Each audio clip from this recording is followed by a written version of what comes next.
What is up, good people of YouTube? This is Shaun with Feature View Gaming, and today I'm bringing you some Gunmaster.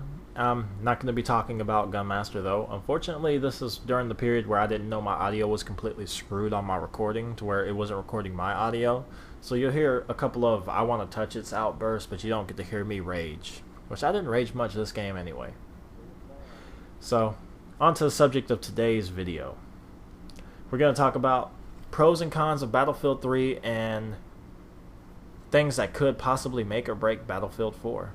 You know, they're going to redo the suppression and stuff in Battlefield 4, and a lot of people are looking forward to 64-man servers on the console and stuff. I'm not going to reprocess all the information for Battlefield 4. There's plenty of bigger YouTubers who have already done it. But this is my take of the different things for Battlefield 4 and things that Battlefield 3 did right and wrong. First off, we'll talk about the bad side of Battlefield 3. Number one, class balancing. Battlefield 3, if you wanted to get the most points in a game, if you wanted to be the most help to your team, for 90% of the game modes, everybody runs medic. You get the most points on medic. It's just simple as that. For every kill / revive, that's 100 points.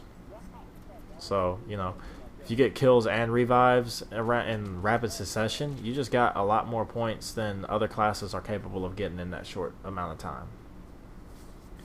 So the class balance was all out of whack. The best weapons, once again, assault. The M16A3, the M416. You know, I really don't have to say any other weapon. AEK. Okay, we'll say the AEK too. Those are the three big try-hard weapons that everybody has in their top 5 who is a ungodly elite Battlefield 3 player. Hell, I can't say too much bad about them. I have all 3 of them, I think, in my top 10. 2 of them are my top 2, the M16A3 and the AEK, which I used the AEK before it was buffed to being good again for the most part, and I used the M16 after the initial nerf of it. Granted, nerfing it wasn't really a nerf. They just kind of buffed it down to the 416, and now the 416 is the new M16 with a slower fire rate. Anyways, enough bitching about the guns and all that shit. Another problem that you see in Battlefield 3. All the glitches that are still here from the beta. It's finished. You're not going to patch your game anymore. It'd be nice if they released one more patch, but they won't. Since they don't want to fix their game completely, that's DICE's big fail. And that shows weakness in their development, which is bad. You don't want something like that to stick around in the game, because then it kind of wrecks the game for people. Though their marketing has been great. Now, these are probably the main cons, other than, let's say, the community. You know, those people who exploit different glitches on different maps, like the metro glitches and stuff. Those people who exploit those, the people who spawn camp constantly, which has been a constant factor in me just despising a lot of games on Battlefield. You know, people just being complete douchebags. And this doesn't just apply to the console. I've played enough on PC to know there are douchebags on PC too. I swear, every game I jump into on PC, I'll jump into a team deathmatch server and there's a level 100 colonel with 100 server stars on their M16. And what are they using? Their M16. What is the point of that? Are you just stat buffing? I mean, you're just kind of, to me it's kind of douchey to run your top killing weapon on a team deathmatch server when your points do nothing for you. But yeah, the community is something that will never be fixed. You will always have douchebags in the community. So, you know, enough of my bitching about the Battlefield 3 community, because there's worse communities in the world, right? Right. Now, let's go over the positives of Battlefield 3. To me, one of the big positives was probably just the fact that it was the first Battlefield that really brought Battlefield into the mainstream as a FPS, and it gave a lot of people a different variation of the FPS, and it did a lot of things right and a lot of things wrong. but you have fun with it. And there's such a variety of ways to have fun in Battlefield that that's like my favorite thing. Another good thing, I like the way they did their DLCs. A lot of people don't because they're like, oh, I have to pay for this DLC for this, but I don't even play the maps. Well, you know, I bought Armor Kill, and I hate the Armor Kill maps, but I still have them. I play a little bit on them here and there, but I really don't care for anything about Armor Kill. There's too much armor. It's too big. Even on the PC, playing the 64-man server, it felt boring. But, you know, they did that to cater to your old school Battlefield players, and they liked it. Just like they did Close Quarters to cater to your COD style guys on Battlefield. And everybody who liked the big maps thought, oh, I hate fucking Close Quarters. It's too Call of Duty. You know, get the fuck over yourself, dude. They released it to try and cater to a different audience than you. You know, grow up.